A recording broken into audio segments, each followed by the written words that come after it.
روزے کے بارے میں بعض غلط باتیں پائی جاتی ہیں کہ جن کا حقیقت سے کوئی تعلق نہیں۔ ایک غلط فہمی یہ ہے کہ الٹی آنے سے روزہ ٹوٹ جاتا ہے کیا؟ تو درست مسئلہ یہ ہے کہ خود بخود کتنی ہی الٹی آئے اس سے روزہ نہیں ٹوٹتا، البتہ جان بوجھ کر انگلی منہ میں ڈال کر الٹی کی، وہ اگر منہ بھر ہوگی تو اس سے روزہ ٹوٹ جائے گا۔ ایک اور غلط فہمی کہ بحالت روزہ احتلام ہو جائے تو اس سے روزہ ٹوٹ جاتا ہے۔ درست مسئلہ یہ ہے کہ روزے کی حالت میں احتلام ہونے سے روزہ نہیں ٹوٹتا۔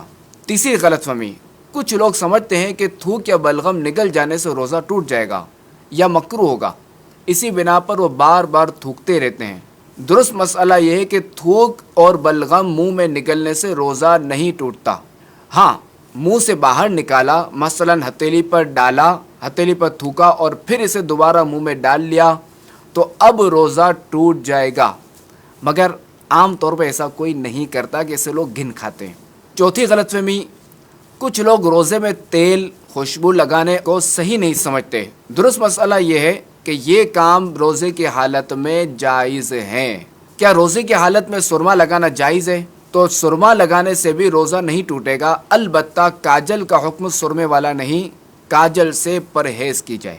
پانچویں غلط فہمی، رمضان میں سحری میں آنکھ نہ کھلی اور سحری کھانا چھوٹ جائے تو اب روزہ نہیں ہوتا۔ تو درست مسئلہ یہ ہے کہ سحری روزے کے لیے شرط نہیں بلکہ سنت ہے۔ رات میں نیت کر لی جائے یا پھر زوال کا وقت شروع ہونے سے پہلے نیت کر لی جائے تب بھی ٹھیک ہے، لیکن سحری کا وقت ختم ہونے کے بعد نیت کی جائے تو تین چیزیں خاص مد نظر رکھنی چاہیے۔ اول یہ کہ روزہ بند ہونے کے بعد سے نیت کرنے تک جان بوجھ کر کوئی منافی روزہ کام مثلا کھانا پینا وغیرہ نہ کیا ہو۔ دوسرا یہ کہ یہ نیت کرے کہ میں روزہ بند ہونے کے وقت سے روزے سے ہوں۔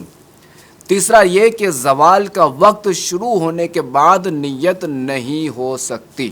چھٹی غلط فہمی، رات میں غسل فرض ہو جائے تو اب روزہ شروع ہونے کے بعد کلی یا ناک میں پانی افطار کے وقت ہی ڈالیں گے۔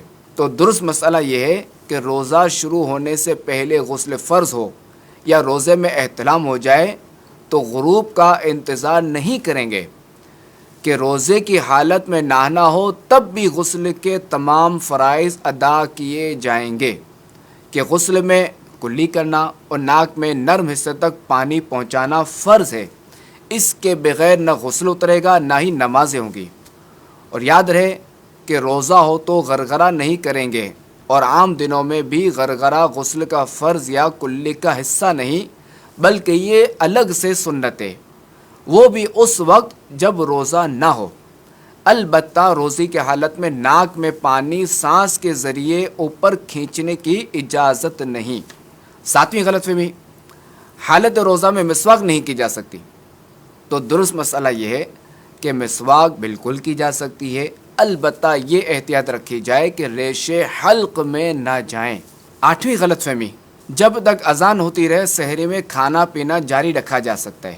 تو درست مسئلہ یہ ہے کہ اذان فجر نماز فجر کے لیے ہوتی ہے، اور جب یہ دی جاتی ہے تو اس وقت سحری کا وقت ختم ہو چکا ہوتا ہے، تو لہٰذا جو اذان کے وقت کھانا پینا جاری رکھتے ہیں یا پوری اذان ختم ہونے کا انتظار کرتے ہیں تو یاد رکھیے کہ ایسوں کا روزہ نہیں ہوتا۔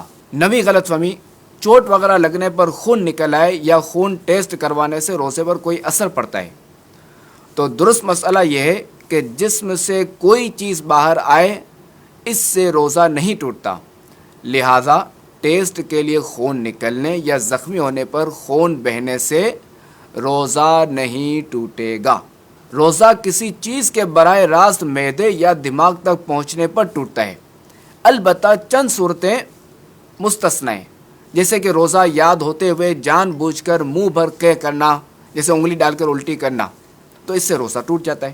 10ویں غلط فہمی، روزے میں انجیکشن لگانے سے روزہ ٹوٹ جائے گا۔ تو یاد رکھیے کہ روزے میں کسی بھی قسم کا انجیکشن لگوانے یا انسولین وغیرہ لینے سے روزہ نہیں ٹوٹتا، بلکہ اگر ضرورت ہے تو روزے میں ڈرپ بھی لگائی جا سکتی ہے کہ اس سے بھی روزہ نہیں ٹوٹتا۔ 11ویں غلط فہمی، روزے میں عطر یا خوشبو سونگنے سے روزہ ٹوٹ جاتا ہے۔ تو درست مسئلہ یہ ہے، لکوڈ خوشبو یا ٹھوس خوشبو سونگنے سے روزہ نہیں ٹوٹتا۔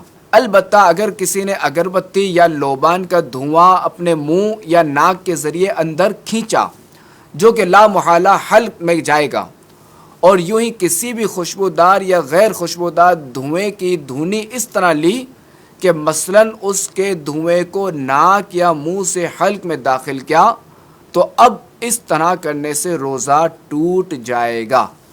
اللہ کریم ہمارے روزے برباد ہونے سے بچائے اور ہمیں روزے کی نورانیت عطا فرمائے۔ آمین بجاہ النبی الامین صلی اللہ علیہ وسلم۔